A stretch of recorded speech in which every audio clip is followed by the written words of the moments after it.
सवसाहोणम् एषो पञ्चनमोकारो सर्वपावपणासनो मङ्गलाणं च सविसिं परमं हवै मङ्गलम्। अरहन्तो भगवन्त इन्द्रमहिता सिद्धा च सिद्धिस्थिता आचार्याजिनशासनोन्नतिकरा पूज्या उपाध्यायका श्री सिद्धांत सुपाठका मुनिवरा रत्नत्रयाराधका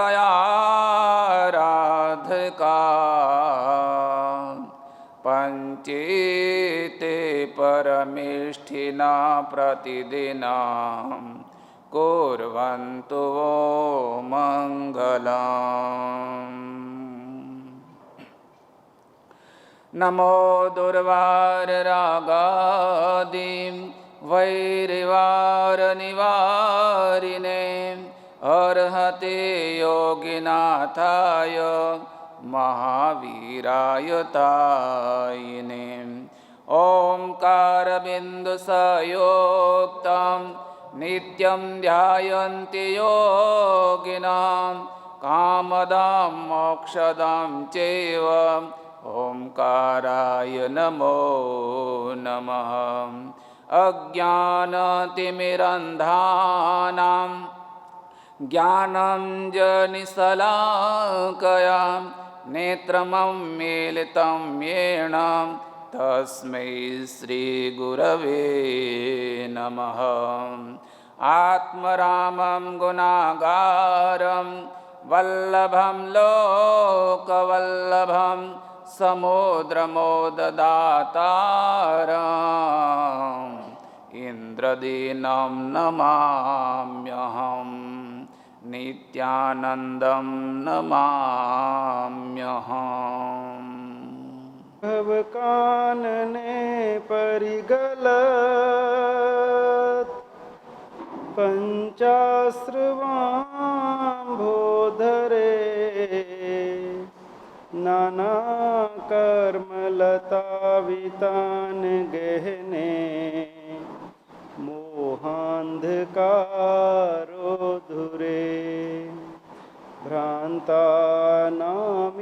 देहिनां हितकृते कारुण्यपुण्यात्मभिस्तीर्थेश हि प्रथिता सुदारसकिरो रम्या गिरः पान्तु वः रम्या गिरः पान्तु वः।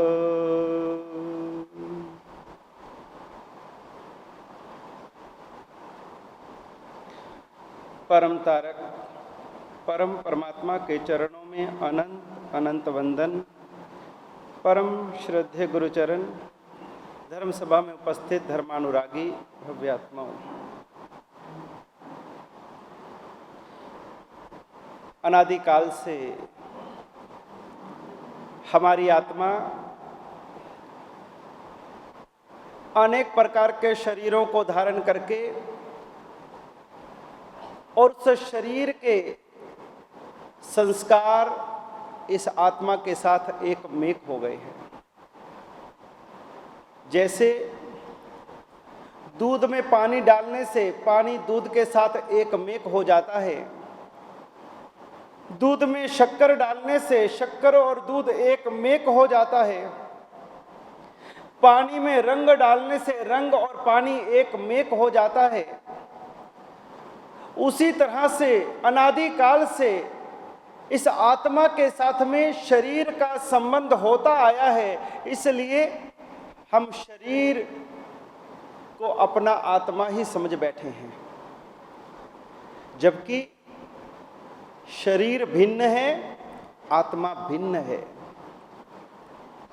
जिस तरह से वृक्ष की शाखा पर बैठा हुआ पक्षी वृक्ष से भिन्न है, कि एक है, भिन्न है। कार में बैठा हुआ ड्राइवर, कार चलाने वाला ड्राइवर, गाड़ी चलाने वाला ड्राइवर जिस तरह से गाड़ी से भिन्न है, गाड़ी चला रहा है लेकिन वो गाड़ी से भिन्न है, एक नहीं है। जैसे मयान हो और मयान के अंदर में यदि तलवार डाली जाए तो पड़ी हुई मयान और तलवार बाहर से एक दिखाई देती है, लेकिन फिर भी मयान अलग है और तलवार अलग है। म्यान में रहने वाली तलवार म्यान से भिन्न है। उसी तरह से इस शरीर में रहने वाली आत्मा इस शरीर से भिन्न है। लेकिन आज तक हमको ऐसा नहीं लगा कि शरीर भिन्न है और आत्मा भिन्न है। हम तो एक मेक हो गए, शरीर और आत्मा एक भाव हो गए, दूध और पानी एक हो गए। शरीर को ही हमने आत्मा मान लिया, शरीर को ही मैं मान लिया, शरीर को ही अपना सर्वस्व मान लिया, और हमारी सारी जिंदगी शरीर के लिए जाती है या आत्मा के लिए जाती है? हमारा सारी जीवनचर्या का केंद्र बिंदु कौन है, आत्मा या शरीर? शरीर। हमारी सारी चर्या, सारे कार्य किसके लिए? शरीर के लिए। खाना पीना, आराम देना, नहलाना धुलाना, चलना फिरना, घूमना देखना, सोचना विचार करना, ये सारी चर्याएं हमारी शरीर के साथ जुड़ी हैं। फिर इस शरीर के साथ में हमारे कितने संबंध बने, कोई माता, कोई पिता, कोई बहन, कोई बंधु, कोई मित्र, कोई शत्रु, कोई अपना, कोई पराया, कोई स्नेही, कोई स्वजन, कोई परिजन, कोई मनुष्य, कोई स्त्री, ना जाने कितनी तरह के इस शरीर के साथ में हमारे इस संसार के अंदर में कितने संबंध बने, कितने पदार्थों के साथ में जुड़ करके हमारा जीवन चल रहा है, और हमने सबको अपना माना है। आज दिन तक हमारे मन में यही है कि ये शरीर ही मेरा है, ये शरीर ही मेरे काम आएगा, इस शरीर को ही संभालना है, इस शरीर की देखभाल करनी है। लेकिन कभी यह ध्यान नहीं आया कि इस शरीर को चलाने वाला तत्व कौन सा है। ये शरीर किसके कारण चल रहा है? कि अंदर इसके हार्ट लगा है, ब्रेन लगा है, हाँ, अंदर इसके सांस का सिस्टम बना है, खाने पीने का सिस्टम बना है, अंदर खून है, हड्डियां हैं, और उसके कारण शरीर चल रहा है। शरीर किसके कारण चल रहा है? ये सारी चीजें होते हुए भी, लेकिन शरीर किसके कारण चल रहा है? क्या चीज है वो जो शरीर को चला रही है? उसका नाम क्या है? आत्मा। जैसे मयान से तलवार भिन्न है, वैसे इस शरीर से आत्मा भिन्न है।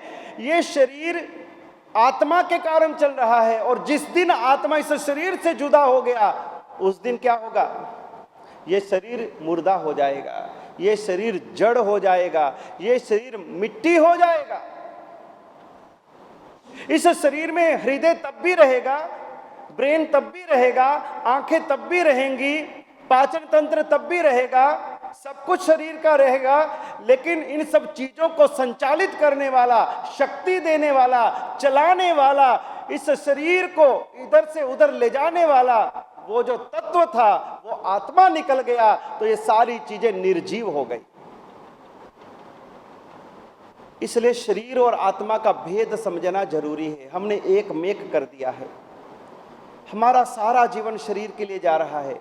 और ज्ञानी कहते हैं कि तुम्हें ये जो शरीर मिला है, ये शरीर तुमको कर्म इकट्ठे करने के लिए नहीं मिला, ये शरीर तुमको मिला है, इस शरीर से तुम तप करो, जप करो, धर्म करो, आराधना करो, भक्ति करो, और इस शरीर को तपा करके, इस शरीर को साधना में लगा करके, और इस शरीर से तुम अपने कर्मों को क्षय कर लो, अपनी आत्मा को हल्का कर लो।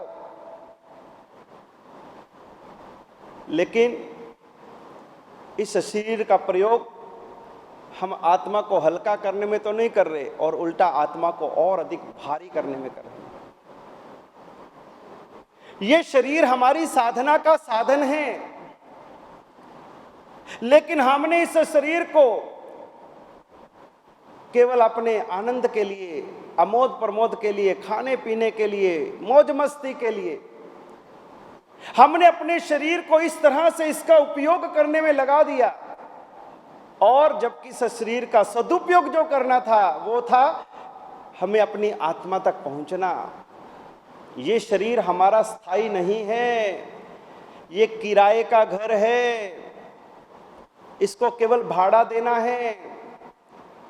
इसको जो हम भोजन देते हैं, जो इसकी देखभाल करते हैं, वो इसीलिए करते हैं ताकि ये शरीर हमारा साधना के लिए टिका रहे। शरीर माध्यम खलु धर्म साधनम, ये शरीर जो है वो हमारी धर्म साधना का आधार है। शरीर स्वस्थ रहेगा तभी हम आराधना कर सकेंगे, तपश्चर्या कर सकेंगे, भक्ति कर सकेंगे।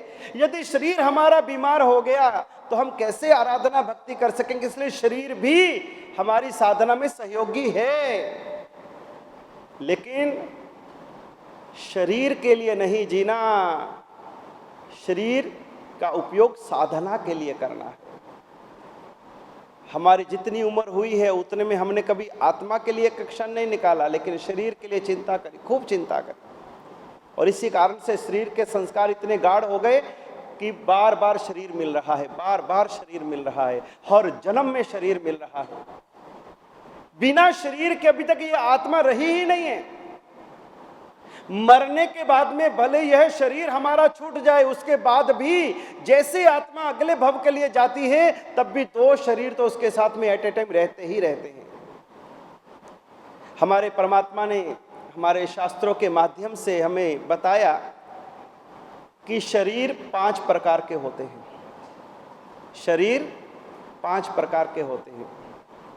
औदारिक शरीर, वैक्रिय शरीर, आहारक शरीर, तेजस शरीर और कार्मन शरीर। ये 5 प्रकार के शरीर हैं इस जगत के अंदर। औदारिक, वैक्रिय, आहारक, तेजस और कार्मन। हमारा शरीर इन 5 में से कौन सा है? औदारिक है, वैक्रिय है, आहारक है, तेजस है या कार्मन है? हमारा शरीर अभी कौन सा है? कौन सा शरीर हो सकता है अपना? हमारा शरीर औदारिक कर्म वर्गणाओं से बना हुआ है, औदारिक शरीर है हमारा। इस शरीर को औदारिक शरीर कहते हैं। जो देवी देवताओं के पास में शरीर होता है वह वैक्रिय शरीर होता है। आहारक शरीर जो 14 पूर्वधर होते हैं, ऐसे 14 पूर्वधारी अपने शरीर में से आहारक शरीर की संरचना करते हैं। उनके पास ऐसी शक्ति होती है, ऐसी लब्धि होती है, ऐसी उनके पास में तप साधना की ऐसी उपलब्धि होती है कि मान लो 14 पूर्वधारी महान ज्ञानी, और यदि मान लो उनको कोई प्रश्न पैदा हो गया, कोई संशय पैदा हो गया और उन्होंने अपने ज्ञान का प्रयोग किया लेकिन उनको उसका उत्तर नहीं मिला, और योग की बात की उस समय ना कोई तीर्थंकर परमात्मा विद्यमान है, ना ही कोई केवल ज्ञानी भगवंत विद्यमान है जिनसे वो जाकर के अपने प्रश्न का उत्तर प्राप्त कर सके, तो ऐसी स्थिति में वो 14 पूर्वधारी अपने संशय का समाधान कहां से प्राप्त करें? तो उसके लिए भरत क्षेत्र में रहने वाले ऐसे पूर्वधारी अपने शरीर में से एक शरीर की रचना करते हैं, आहारक शरीर की रचना करते हैं। अपने भीतर के पुद्गलों से वह एक और नूतन शरीर की रचना करते हैं, और वो एक हाथ प्रमाण वो शरीर बना करके, आहारक शरीर बना करके, और यहां से वो महाविद्य क्षेत्र में भेजते हैं।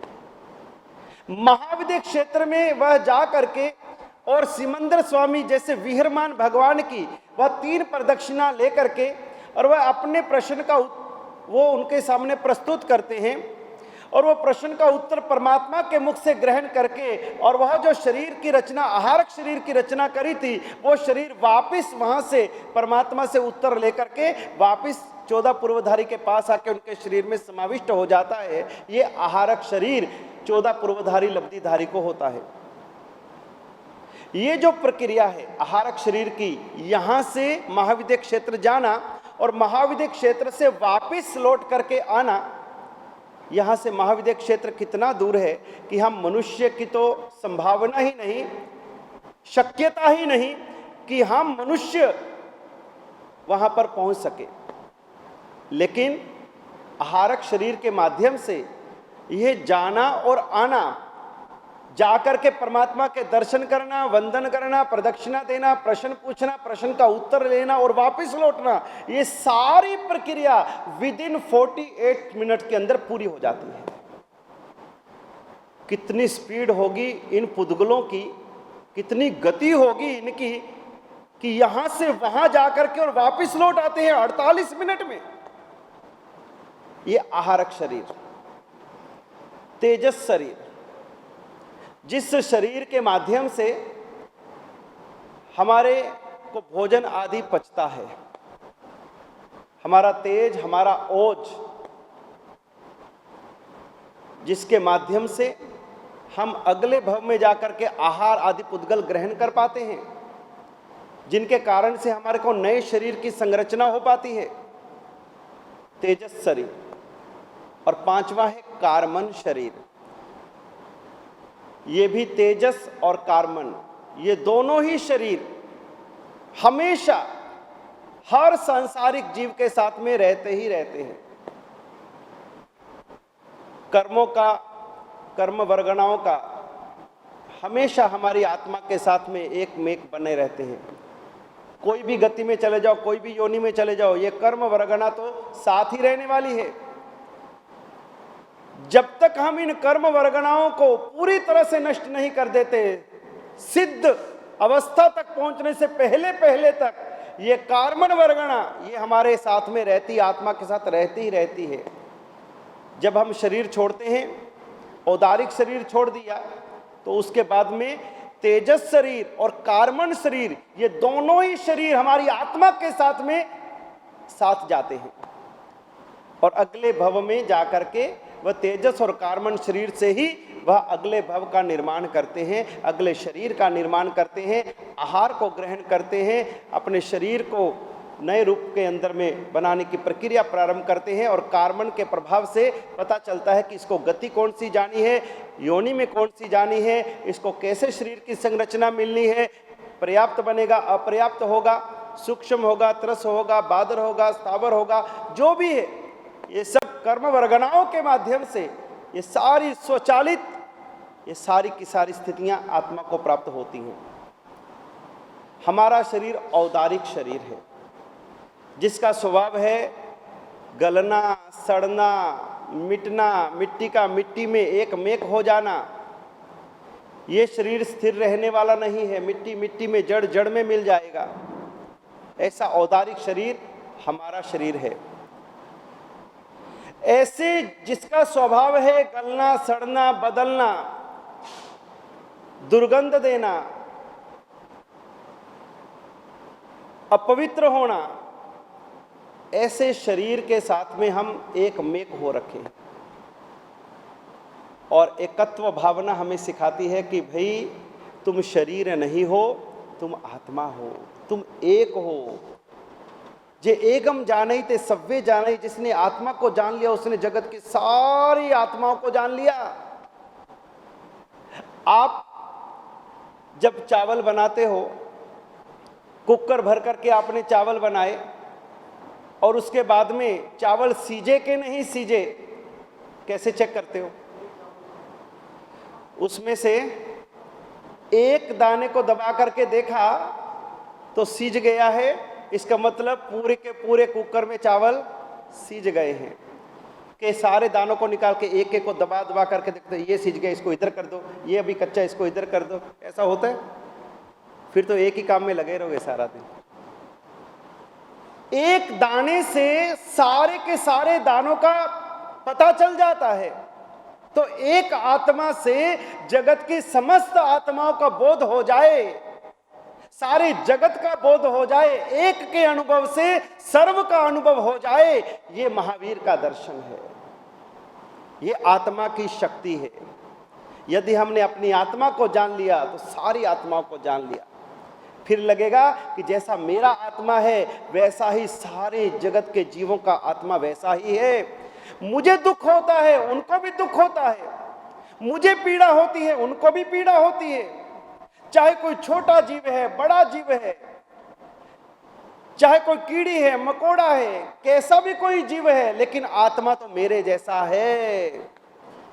ठीक है, पर्याय की दृष्टि से, शरीर की दृष्टि से वो क्षुद्र हो सकता है, विराट हो सकता है, लेकिन आत्मा की दृष्टि से तो जुदा नहीं है। आत्मा तो एक जैसा है, और एक जैसा आत्मा होते हुए भी सारी आत्माएं अपने आप में स्वतंत्र हैं। हमारा आत्म द्रव्य सबका एक जैसा है, हमारी आत्मा की शक्तियां सबकी एक जैसी हैं। जैसी आत्मा भगवान महावीर स्वामी की है वैसी ही आत्मा हर जीव की है। हर जीव में वही शक्ति है, वही सत्ता है, वही गुण है। लेकिन फर्क कहां है कि तीर्थंकरों ने अपनी आत्मा के शक्तियों को प्रकट कर लिया है, और हमारी जो आत्मा की शक्तियां हैं वो कर्मों के आवरण के अंदर में ढकी हुई है। इसलिए हम संसारी हैं और वो सिद्ध हैं, हम संसारी हैं और वो मुक्त हैं। जब तक हम कर्मों के आवरण में बंधे रहेंगे, हमारी आत्मा चारों तरफ से कर्मों से बंधी रहेगी, तब तक हमारे संसार में परिभ्रमण चलता रहेगा। और जिस दिन हमने अपनी आत्मा की ओर दृष्टि करी और वैसे ही हमने शरीर के माध्यम से उन कर्मों को क्षय करना शुरू किया, तो क्या होगा, हमारी आत्मा अपने स्वरूप में प्रकट होने लगेगी। एक बार गौतम स्वामी जी ने परमात्मा महावीर से प्रश्न किया कि भंते, तुंबड़ी का स्वभाव होता है जल में तैरना। अगर हम तुंबड़ी को पानी में डाल दें तो क्या होगा, वो तैरने लगती है, डूबती नहीं है, तैरती है। तो परमात्मा तुंबड़ी का स्वभाव है पानी में तैरना। लेकिन प्रभु, यदि उस तुंबड़ी के ऊपर मिट्टी का लेप कर दिया जाए और उसके बाद में उसको सुखा दिया जाए, उसके बाद उसके ऊपर दूसरा लेप कर दिया जाए, फिर सुखा दिया जाए, फिर तीसरा लेप, चौथा लेप, पांचवा लेप, छठा लेप, सातवां लेप, आठवां लेप, ऐसे उस तुंबड़ी के ऊपर में मिट्टी के लेप कर देने से, और यदि हम उस तुंबड़ी को पानी के अंदर में छोड़ेंगे तो क्या होगा, वो डूब जाएगी। तो प्रभु, ये जो तुंबड़ी है जिसका स्वभाव है पानी में तैरना, तो ये डूबती क्यों है? तब परमात्मा ने कहा कि गौतम, जब तक तुंबड़ी के ऊपर में मिट्टी के लेप लगे रहेंगे तब तक वो तैरने के स्वभाव वाली तुंबड़ी भी वो पानी में डूब जाएगी। लेकिन जैसे ही धीरे धीरे करके उस तुंबड़ी में से एक एक परत खुलती जाएगी, एक एक मिट्टी का आवरण उतरता जाएगा, और धीरे धीरे एक आवरण उतरा, दूसरा उतरा, तीसरा उतरा, पांचवा, सातवां, आठवां उतरा, और जैसे सारे आवरण उतर गए तो पानी की अतल गहराई में डूबी हुई वो तुंबड़ी भी धीरे धीरे ऊपर आ जाती है। इसी तरह से गौतम, हमारी आत्मा जिसका स्वभाव है ऊर्ध्वगमन करना, ये ऊर्ध्वगमन करने वाली हमारी आत्मा अधोगमन क्यों करती है? इसके पीछे यही कारण है गौतम, कि वैसे तो हमारी आत्मा का स्वभाव है ऊर्ध्वगमन करना, लेकिन हमारी आत्मा के ऊपर में कितने मिट्टी के लेप चढ़े हुए हैं? कितने लेप चढ़े? 8 लेप चढ़े। एक के ऊपर एक कर्मों के 8 मोटे मोटे लेप चढ़े हैं, अनादिकाल के लेप चढ़े हैं, जिसके कारण से ये हमारी आत्मा जो ऊर्ध्वगमन करने के स्वभाव वाली है, ये इन कर्मों के आवरणों के भार के कारण ये अधोगमन करती है, दुर्गतियों में जाती है, नरक में जाती है, चारों गतियों में भटकती है। इस आत्मा के भटकने का और अधोगमन का कारण हमारी आत्मा के ऊपर लगे 8 कर्मों के लेप हैं। और जिस दिन इन लेपों को उतार दिया तो क्या होगा? फिर आप इस कुर्सी पे बैठे नहीं रहोगे, फिर आपकी आप तो सीधा ऊपर, यहां से रॉकेट की गति से भी ज्यादा, चंद्रयान की गति से भी ज्यादा। जब आत्मा मोक्ष में जाता है, उस समय इस शरीर को जैसे ही छोड़ता है तो 7 रज्जु प्रमाण ऊंचाई पे मोक्ष है। कुल लोक का आकार 14 राजलोक, 14 रज्जु प्रमाण, उसमें हम मध्य लोक में हैं, तो 7 रज्जु प्रमाण ऊपर है। तो इतनी ऊंचाई पर हमारा आत्मा मोक्ष तक सिद्धशिला के ऊपर कितनी देर में पहुंचता होगा? कितने दिन लगते? चंद्रयान को कितने लगे? 42-45 दिन लगे। लेकिन हमारी आत्मा को सिद्धशिला तक पहुंचने में कितने दिन लगेंगे? एक समय मात्र। केवल 5 ह्रस्व अक्षर बोले, केवल 5 ह्रस्व अक्षर बोले, उसमें जितना समय लगता है, इतने में तो हमारी आत्मा सिद्धशिला में। 5 ह्रस्व अक्षर कौन से हैं? अ, ई, उ, ए, ओ। अ, ई, उ, ए, ओ। अ, ई, उ, री, री। अ, ई, उ, री, री। ये 5 ह्रस्व अक्षर बोलने में जितना समय लगता है, इतने में तो यहां से आत्मा निकल करके सिद्ध लोक में अपने शाश्वत स्थान पर पहुंच जाती है। कितनी गति होगी इस आत्मा की इस लोक में से सिद्ध लोक तक जाने में। तो ये आत्मा की अनंत शक्ति है। हम उस शक्ति को भूल गए। कब तक भेड़ और बकरियों के बीच में मैं करते रहेंगे? शेर ने तो उसको उसकी पहचान बता दी कि तू शेर का बच्चा है, तू कहां इन गडरियों के बीच में घूम रहा है, तू कहां डरपोक बना हुआ है, तू तेरी गर्जना को पहचान, तेरे गुणों को पहचान, तेरे भीतर के अंदर में कितने गुण हैं, कितनी अनंत शक्ति है, अनंत बल है, अनंत सुख है, और तू यहां भिखारी बना बैठे। तेरे भीतर में महावीर है, तेरे भीतर में गौतम स्वामी बैठे हैं, तीर्थंकरों की आत्मा का बल तेरे भीतर है, और तू क्या बना बैठा है? चिंतामणि रत्न तेरे पास में है और तू दर दर ठोकरे खा रहा है। लेकिन हम अपने स्वरूप को भूल बैठे हैं, भान को भूल बैठे हैं। कोई शराबी हो, शराब पिया हो, अच्छी चढ़ाई हो उसने,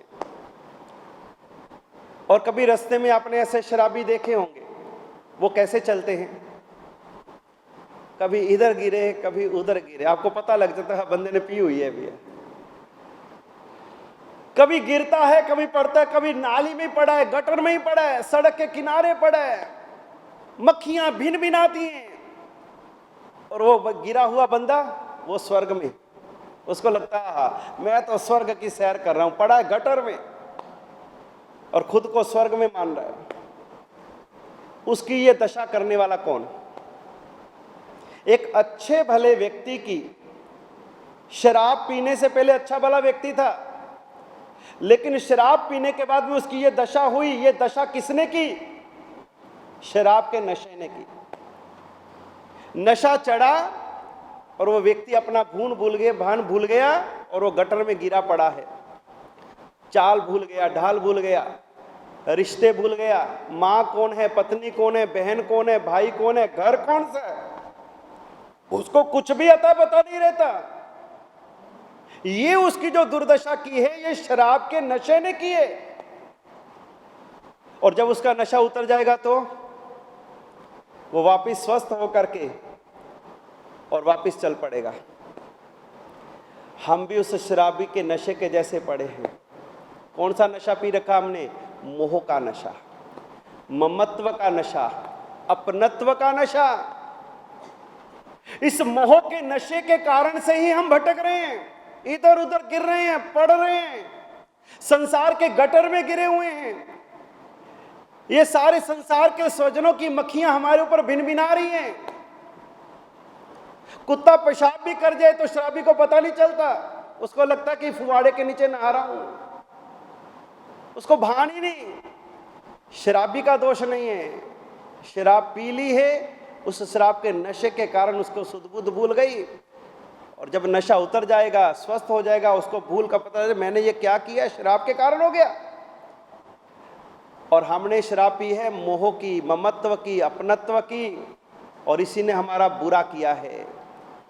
अब इस शराब को, नशे को उतारो भैया। जब तक ये नशा नहीं उतारोगे, आपकी आत्मा अनंत काल तक यूं ही भटकती रहेगी। एक के प्रति भी यदि आपका राग है तो आपका मोक्ष रुका रहेगा। गौतम स्वामी का मोक्ष रुका रहा केवल भगवान के प्रति राग के कारण। जब एक तीर्थंकर के साथ में जुड़ा हुआ राग भी आत्मा की मुक्ति में बाधक बन गया, तो हमारा और आपका राग तो हमारे को कहां लेकर के जाएगा, किस दिशा में लेकर जाएगा, किस दशा में हमको पहुंचाएगा। अरे तीर्थंकर के साथ जुड़ा हुआ राग भी गौतम की मुक्ति में बाधक बन गया। भगवान के प्रति उसका मोह भी उसको मोक्ष से दूर कर दिया। जब गौतम स्वामी जैसी आत्मा भी तिर नहीं सकी मोह के कारण, राग के कारण, तो फिर आपकी और हमारी तो क्या दशा होगी। इसलिए कहां जुड़ना, किसी के साथ नहीं, अपनी आत्मा के साथ। कोई तुम्हारे साथ नहीं आएगा, कोई तुम्हारा साथ नहीं निभाएगा, केवल हमेशा आत्मा ही तीन काल में तुम्हारे साथ में है। इस जन्म से पहले भी तुम्हारा कोई परिवार था, इस जन्म के बाद में भी तुम्हारा कोई परिवार बनेगा, अनंत जन्मों में तुम्हारे परिवार बने हैं। कहां गए वो तुम्हारे माता पिता, कहां गए उस जन्म के तुम्हारे बच्चे, कहां गए तुम्हारे वो स्वजन जिनके बिना वो नहीं रहते थे, जिनके बिना तुम नहीं रहते थे। सबको छोड़ करके हम निकल गए, कोई हमारे साथ नहीं आया, हमारा आत्मा उन सबको छोड़ के निकल गया। तो इस जन्म में भी जिनको हमने अपना माना है, इनको भी छोड़ के जाना है। आत्मा अकेला आया है, अकेला जाएगा, अकेला आया है, अकेला जाएगा। ये सारे फालतू के राग हैं, फालतू के मोह हैं। केवल धर्म के लिए एक दूसरे का सहयोग हो सकता है, लेकिन एक दूसरे की रुकावट का कारण हमारा मोह है। ये सबसे बड़ी बाधा है, हमारी मोह है। हम अपनी भी आत्मा का हित करते हैं और सामने वाले की आत्मा का भी अहित करते हैं। खुद गिरते हैं, दूसरे को गिराते हैं, खुद डूबते हैं, दूसरे को डुबाते हैं। ना हमें अपनी आत्मा की चिंता है, ना सामने वाले की आत्मा की चिंता है। भैया तू भी डूब जा संसार में, पड़ा रहे तू भी संसार में। कितनी ऐसी आत्माएं होगी जिन्होंने कितनी दीक्षाएं ली, अभी भी भटक रहे संसार में, केवल मोह के कारण, केवल राग के कारण। आत्मा से नहीं जुड़े, भीतर से नहीं जुड़े, संसार के संबंधों में पड़े रहे, संसार की गहराइयों में पड़े रहे, तेरे मेरे की भावनाओं में पड़े रहे, ममत्व का बंधन उनका पड़ा रहा। और वो सारे संसार में अनंती दीक्षा लेकर के मेरु पर्वत जितने होगे ले लिए, लेकिन मुक्ति नहीं मिली। क्यों? बाहर में ही पड़े रहे, भीतर नहीं जुड़े। अगर कोई भीतर जुड़ने जाता है, उसको भी बाहर निकालने की कोशिश करते हैं। कैसे तू भीतर जा रहे, बाहर निकल। अगर कोई कछुआ हो और उसके सामने यदि कुत्ता आ जाए, और यदि कछुआ अपने अंगों को संकोच करके भीतर कर ले, तो कुत्ता बार बार उसको इधर से उधर पटके, लेकिन उसको पकड़ नहीं पाएगा। और यदि वो कछुआ भूले से भी अपनी गर्दन बाहर निकाल दे, तो क्या होगा? पकड़ लिया जाएगा।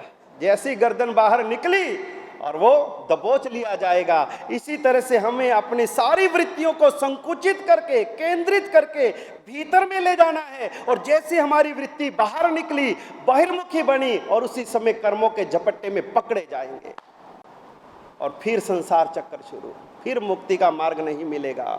फिर ये धर्म, ये शासन, ये मनुष्य भव और ये जैन कुल और ये धर्म सामग्री, ये कुछ भी नहीं मिलेगा।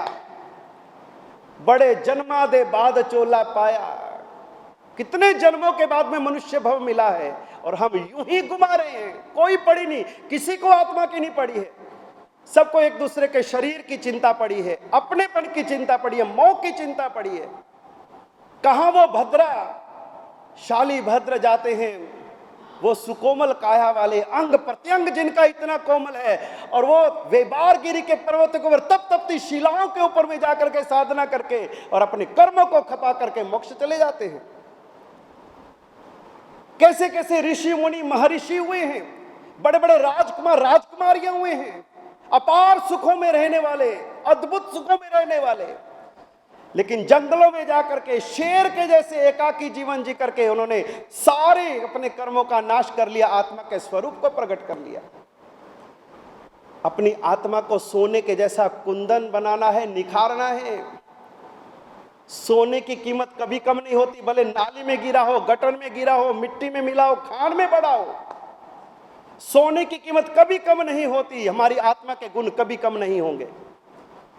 चाहे आत्मा कर्मों से आबद्ध है, आठों कर्मों से आबद्ध है, कर्मों के कीचड़ में गिरी हुई है, कर्मों की दलदल में पड़ी हुई है, लेकिन अंदर जो आत्मा का सोना है उसकी कीमत उतनी ही है जितनी तीर्थंकर की आत्मा की है। जैसे खान में पड़ा हुआ सोना मिट्टी लगता है, लेकिन कोई परीक्षक आए और उस खान में से उसको निकाले, उसको अग्नि में तपाए और स्वर्ण का ताप दे करके उसकी मिट्टी को दूर करे, अशुद्धि को दूर करे, मलिनता को दूर करे और उसमें से सोने को बाहर निकाले, तो वो सोना निखर करके शुद्ध हो जाता है, उसकी कीमत बढ़ जाती है। उसी तरह से हमारी आत्मा संसार रूपी खान में कर्मों की मैल के साथ में, कर्मों की मलिनता के साथ में एक मेक हो रखी है, इसलिए हमारी कोई कीमत नहीं है। लेकिन आत्मा तो वैसा ही है, और जैसे इसको तप की अग्नि में से निकालेंगे, जप की अग्नि में से निकालेंगे, इसको तपाएंगे, खपाएंगे, जितना इस शरीर के ऊपर में हम तप से, जप से, साधना से, परिश्रमों को सहन करके, हमारे कितने कितने श्रावक श्राविकाओं तपस्याओं ने अरे कड़ी धूप के अंदर खड़े होकर के कौशक किए।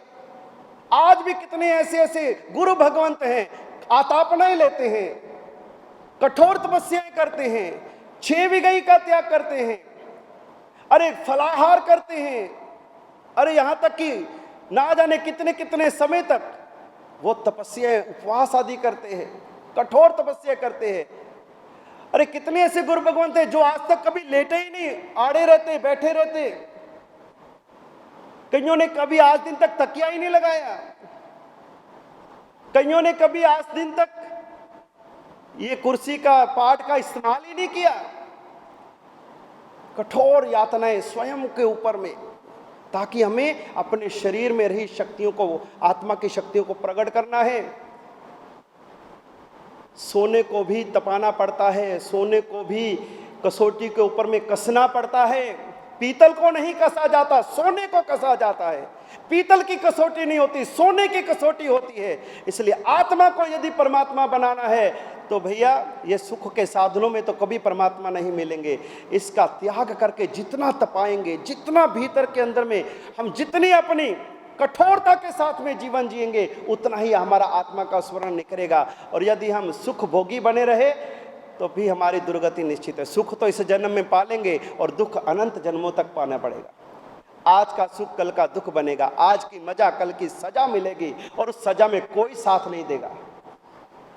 आज हमें सुखी करने के लिए लाख साधन हमें आप जुटा दोगे, अगर हमने उन साधनों को भोगते रहे तो कल को दुख तो हमें मिलेगा, सजा हमें मिलेगी, रोना हमें पड़ेगा, परमाधामी देव हमें दुख देंगे, नरक में हमें रोना पड़ेगा। अरे महावीर को भी नरक में जाना पड़ा, 7वीं नरक में महावीर गए, 4थी नरक में महावीर गए, श्रेणिक महाराजा नरक के अंदर में हैं, कितनी तीर्थंकर बनने वाली आत्माएं नरक में हैं, कहां कहां कितनी वेदनाएं। जब उनको नरकों में जाना पड़ता है तो हमारी और आपकी तो क्या दुर्दशा होगी।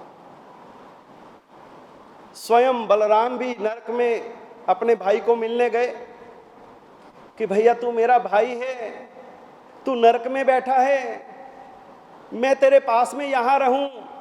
तो उसने कहा कि भैया तेरे रहने से नरक में मेरा कोई दुख कम होने वाला नहीं है, तू स्वर्ग में बैठा है, मैं नरक में बैठा हूं, ठीक है पिछले जन्म का तेरा स्नेह है, तू आया मेरे को मिलने, लेकिन इस नरक में मुझे जो कष्ट भोगने वो मुझे ही भोगने हैं।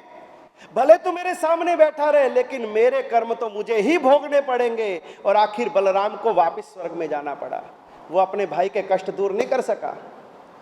तो हम अपनी आत्मा का सोच ही नहीं रहे, पड़ी नहीं है किसी को। जब यह शरीर छूट जाएगा अगले जन्म में चले जाएंगे, फिर अगले जन्म में फिर ABCD से चालू करेंगे। लूडो खेलते हैं, धीरे धीरे कभी 1 पर, 5 पर, 7 पर, 9 पर, 11 पर पहुंच गए, वहां से सांप ने डंक मारा, फिर 6 पे आ गए, फिर खेलते खेलते फिर आगे 15 पे चले गए, फिर अजगर आया, फिर उसने 1 पे ले आए, फिर ऊपर चढ़े, नीचे, ऊपर नीचे, ऊपर नीचे, खेलते खेलते अभी हम 98 पे आ गए। 100 के ऊपर में मोक्ष है, लेकिन 99 का जो सांप है ना वो स्टार्ट पे ले जाता है। सबसे बड़ा सांप 99 पे बैठा है, 98 पे हम पहुंच गए हैं। और हर बार 98 पे पहुंच के क्या होता है कि 100 रह जाता है और सीधा 98 का जो अजगर है वो डंक मारता है और वापस सारी गेम स्टार्ट हो जाती है। अब 98 तक तो हम पहुंच गए, वापस 0 पे जाना है कि उसको लांग करके सीधा 100 पे जाना है, लेकिन हम वापस 0 पे आ जाते हैं। इसलिए एकत्व भावना सिखाती है कि तुम एक हो, एगो हम नथी में कोई, तुम अकेले आए हो, अकेले जाना है, तुम किसी के नहीं हो, तुम्हारा कोई नहीं है इस जगत के अंदर में। इस भ्रम में मत रहो कि कोई तुम्हें बचा लेगा, कोई तुम्हारा बन जाएगा, कोई तुम्हें रक्षण कर देगा। इस जगत में तुम अकेले हो, अकेले ही रहोगे, अकेले ही जाओगे, अकेले ही भोगोगे, अकेले ही कर्म बांधे हैं, अकेले ही कर्म खपाओगे, अकेले ही कर्मों का लेखा जोखा भरोगे। इसलिए इस भूल में मत रहना कि कोई हमारे साथ होगा। मेरे कर्म मेरे साथ हैं, सबके कर्म सबके साथ हैं। मैं जो करूंगा वो मुझे ही भोगना होगा। मैं अपने कर्मों से मैं नहीं बच पाऊंगा। मेरे भीतर क्या चलता है वो परमात्मा जानते हैं, केवल ज्ञानी जानते हैं, और मेरी आत्मा जानती है। और निश्चित मुझे मेरे कर्मों को भोगना ही भोगना होगा। अगर मुझे नरक भी जाना पड़ेगा तो जाना ही पड़ेगा। श्रेणिक महाराजा को भगवान महावीर भी बचा नहीं सके नरक जाने से। श्रेणिक ने बड़ा कहा भगवान को, भगवान मुझे नरक से बचा लो, मुझे नरक से बचा लो, लेकिन भगवान उसको नरक से नहीं बचा पाए। आज श्रेणिक महाराजा की आत्मा नरक में है। जब उन आत्माओं को नरक निगोद में जाना पड़ा तो हम तो क्या औकात के हैं। उस समय आप मुझे नरक में बचाने आओगे? मेरी चीख पुकार सुनोगे? यो वाले महाराज जी साढ़े वो मनी लक्ष्मी प्रवचन करते सी, चलो आप उन्होंने लैन चलिए नरक चो। कोई नहीं आएगा। सब अपनी आत्माएं स्वतंत्र हैं, कोई किसी के दुख का सहभागी नहीं बनेगा, कोई सुख का सहभागी नहीं बनेगा। सब अपनी आत्मा के भीतर है। एकत्व की भावना, अकेले आए हैं, अकेले जाना है। ये सारा जितना ये मेला है ना, झमेला, ये सारा बीच का है। बस इसको हमें बड़ी गहराई से अपने भीतर में इसको बसा लेना है, सूत्र को रटन कर लेना है। एगो हम नथी में कोई, मेरा कोई नहीं इस जगत के अंदर में, मैं अकेला हूं और किसी की परवाह करना भी नहीं। जिसकी परवाह करोगे उसके राग के साथ में जुड़ जाओगे, द्वेष के साथ में जुड़ जाओगे। किसी की परवाह नहीं करना, अपनी आत्मा की परवाह करो। जितनी परवाह तुम करोगे उतने तुम कर्मों से भारी होते जाओगे, और जितना तुम दूसरों से दूर हटोगे, अपने भीतर उतरते जाओगे, उतना तुम बच जाओगे। जितने भी ज्ञानी होते हैं वो संसार में नहीं रहते, वो जंगलों में चले जाते हैं, वो लुप्त हो जाते हैं, वो गुप्त हो जाते हैं। वो अपने माता से, पिता से, भाई से, बंधु से, परिवार से, स्वजनों से, नगरजनों से, प्रजाजनों से, सबसे दूर जाकर के एकाकी साधना करते हैं। पता है भीड़ में मेरा कल्याण नहीं होगा, मेरे अपने मेरी टांगे खींच करके मुझे वापस खींच लेंगे। इनसे दूर हटने में ही सार है। यदि मुझे मेरी आत्मा का कल्याण करना है तो मुझे एकाकी निकलना पड़ेगा। जंगल कितना बड़ा होता है, छोटा होता है या बड़ा होता है? जंगल बहुत बड़ा होता है, लेकिन क्या जंगल का राजा शेर कभी सोचता है कि इतने बड़े जंगल के अंदर में मैं अकेला शेर कैसे रहूंगा?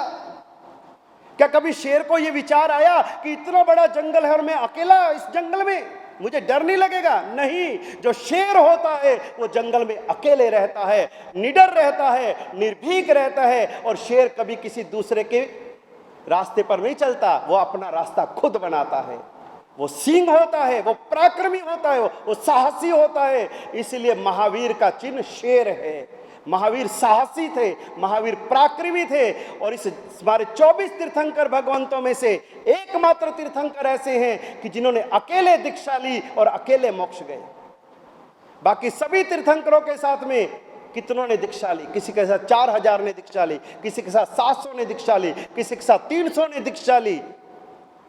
लेकिन महावीर जब दीक्षा लिए कोई साथ नहीं था, एकाकी निकले महावीर। एकाकी मोक्ष गए, कोई साथ नहीं गया उनके। ऐसे ही इस जगत के अंदर में हमें अकेले जीना सीखना है, इस भीड़ में नहीं जीना। भीड़ को अपना मत मान लेना, और भीड़ में धर्म होता भी नहीं है। धर्म तो अपने भीतर ही होता है। ज्यादा भीड़ देख करके चकरा मत जाना, जहां पर 5,000, 10,000, 1,00,000 लोग देख लिए, ओहो यहां तो बड़ा धर्म है। भीड़ में धर्म नहीं होता, धर्म तो आत्मा में होता है, धर्म तो भीतर होता है, भीड़ में धर्म नहीं होता। हम भीड़ देख करके धर्म का अनुमान करते हैं, ओहो वहां इतनी दुनिया आई थी, वहां तो कितना धर्म हुआ। भीड़ में धर्म नहीं होता। धर्म तो अकेले में होता है, एकांत में होता है, भीतर होता है। बाहर भीड़ हो, भीतर एकांत हो।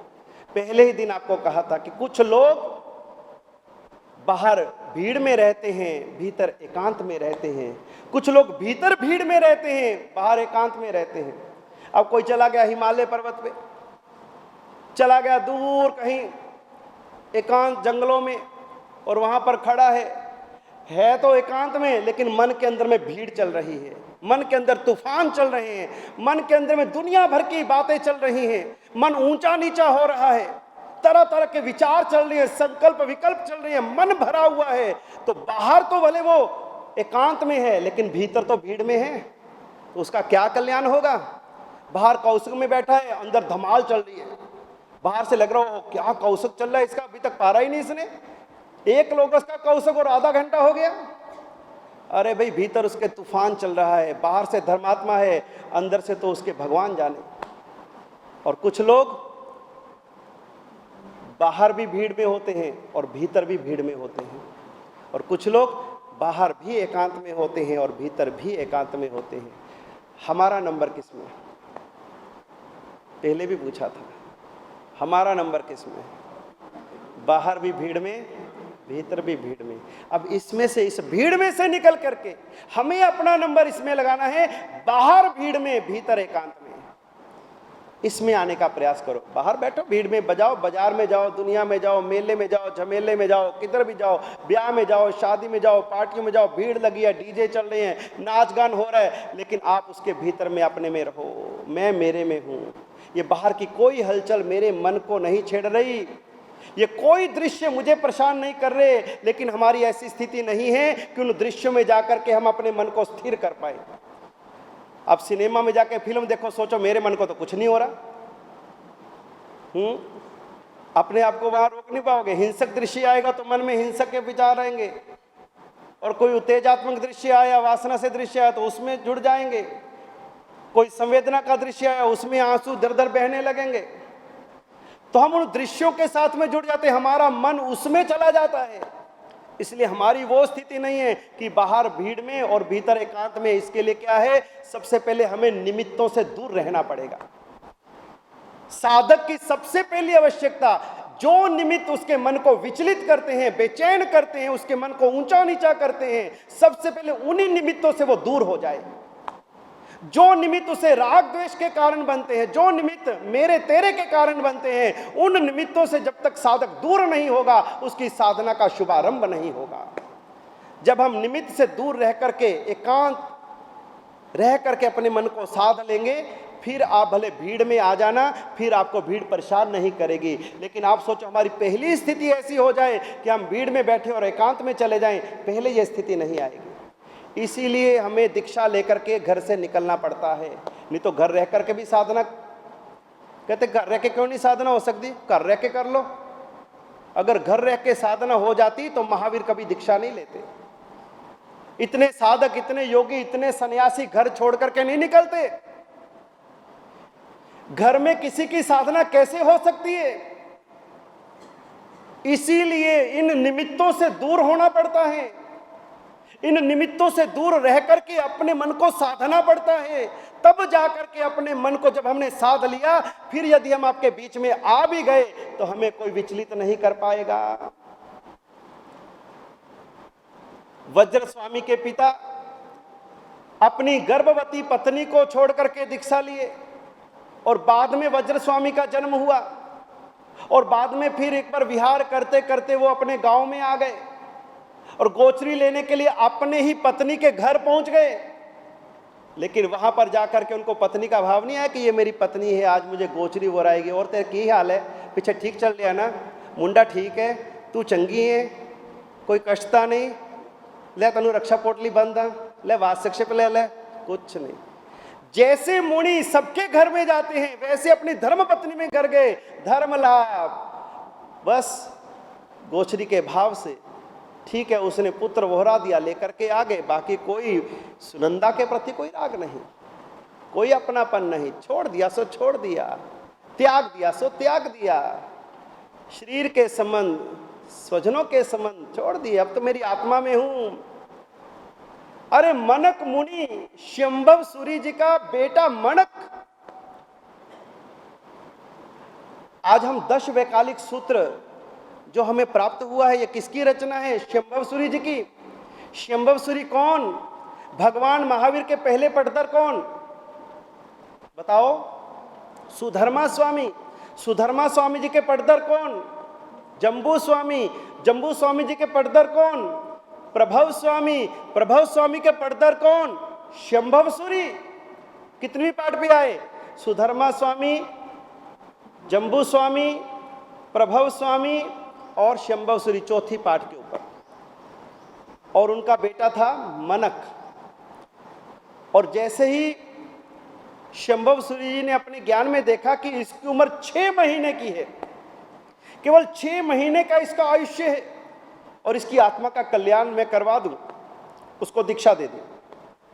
दीक्षा देने के बाद में उन्होंने अपने उस पुत्र मुनि को इस तरह से पाला, इस तरह से मुनियों को सौंपा कि किसी मुनि को यह नहीं बताया कि यह मेरा बेटा है। कारण कि वो जानते थे कि अगर किसी को पता लग गया कि ये हमारे गुरु जी का बेटा है तो कोई इसको काम नहीं करने देगा, कोई इसको कुछ नहीं करने देगा, सब इसकी सेवा करेंगे, सब इसको प्यार करेंगे, सब इसको वात्सल्य देंगे, और मेरा बेटा उल्टा क्या होगा? दुर्गति का कारण बन जाएगा। इसलिए उन्होंने बताया ही नहीं ये कौन है। और 6 महीने में उसको ऐसी कठोर साधना कराई, ऐसे उसको देखा कि ये 45 आगम, ये द्वादशांग कब अध्ययन करेगा, तो उन्होंने क्या किया? उसके लिए 10 वैकालिक सूत्र की रचना करी और 10 वैकालिक सूत्र अपने बेटे मनक को सिखाया, और उस 10 वैकालिक के कारण उनका बेटा आत्मा का कल्याण कर पाया। अगर वो बता देते ये मेरा बेटा है तो सारे शिष्य उसके आगे पीछे, ओहो हमारे गुरु महाराज का बेटा है, गुरु महाराज का बेटा है, और सब उसकी भक्ति करते, उसको कोई काम नहीं करने देते, और वो उल्टा दुर्गति में जाता। तो कैसे कैसे हमारे आचार्य उन्होंने अपने आत्मा के कल्याण के लिए, दूसरों के कल्याण के लिए सभी प्रकार के राग द्वेष बंधनों को सबको छोड़ करके अपनी आत्मा में लीन बने, तभी अपना आत्मा का कल्याण कर पाए। तो हमें भी एकत्व भावना यही हमें सिखाती है। एकत्व यानी कि आत्मा में स्थिर होना। यदि शरीर मेरा नहीं है तो शरीर से जुड़े कोई संबंध मेरे नहीं हैं। इन लौकिक संबंधों से, सांसारिक संबंधों से सबसे नाता तोड़ करके और भीतर आत्मा में जुड़ जाना, ये एकत्व भावना है। नमी राजऋषि की कथा कल मैंने आपको बताया था, लेकिन आने वाले कल में हम इसकी नमी राजऋषि की चर्चा करेंगे। आज तो समय आगे चला गया, तो मैं आज नमी राजऋषि की कथा ना लेकर के आने वाले समय में हम उनकी कथा को आगे लेंगे कि किस तरह से नमी राजऋषि राजा थे और कैसे एकत्व भावना पर आरूढ़ हुए और कैसे अपनी सारी पत्नियों को, परिवार को, स्वजनों को, राजमहल को छोड़ करके और अपनी आत्मा में लीन होकर के वो परमात्मा बने। आने वाले समय में हम यह घटना, ये प्रसंग सुनेंगे। आज इतना ही। सर्वमंगल मांगल्यम सर्वकल्याण कारणम प्रधानम सर्वधर्माणां जैनम जयति शासनम। बोलो जिन शासन देव की जय। बोलो आत्मवल्लभ पार्श्वनाथ भगवान की जय। बोलो विजय वल्लभ सूरी महाराज की।